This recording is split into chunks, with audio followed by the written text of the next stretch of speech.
Sosok pria berinisial AP, 43 tahun menjadi sorotan setelah berita tentang kasusnya membunuh istri sendiri beredar viral di sosial media. AP adalah warga kampung Pasar Lama, RT 03 RW 06, Desa Bojonggede, Kecamatan Bojonggede, Kabupaten Bogor.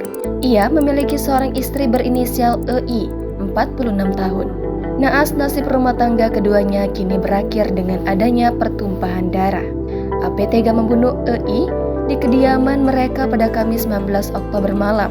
Lantas, apa yang membuat AP tega membunuh istrinya itu? Kapolsek Bojonggede Kompol Robinson berkata, kejadian dipicu karena AP yang tidak terima EI melarang dirinya bermain TikTok. Hal itu karena AP diduga kerap melihat TikTok yang isinya sejumlah video dari perempuan. Perempuan itu dikenal korban sebagai mantan istri AP yang telah meninggal dunia. Pemicunya itu cemburu, kata Robinson pada Jumat 20 Oktober dikutip dari Kompas.com. Jadi korban ini cemburu terhadap suaminya saat buka HP, ternyata itu mantan istrinya yang sudah meninggal, sambungnya. Setelah itu korban pun mengirim chat kepada AP agar berhenti bermain TikTok yang berisi perempuan. Kemudian AP pulang dan memarahi sang istri karena cemburu kepada perempuan yang telah meninggal dunia. Robinson menjelaskan AP kemudian melakukan penganiayaan terhadap korban. Setelah melakukan tindak kekerasan, tersangka AP kabur dari rumah meninggalkan korban. Sementara kondisi korban sendiri sudah mengalami pusing dan muntah-muntah.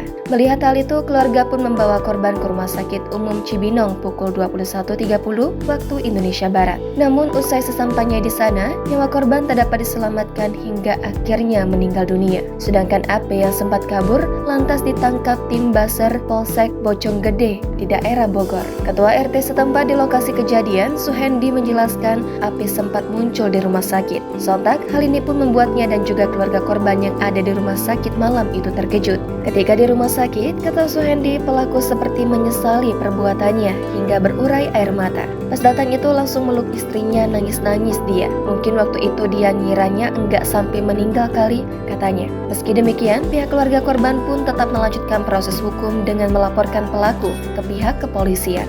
Download Tribun X sekarang, menghadirkan lokal menjadi Indonesia.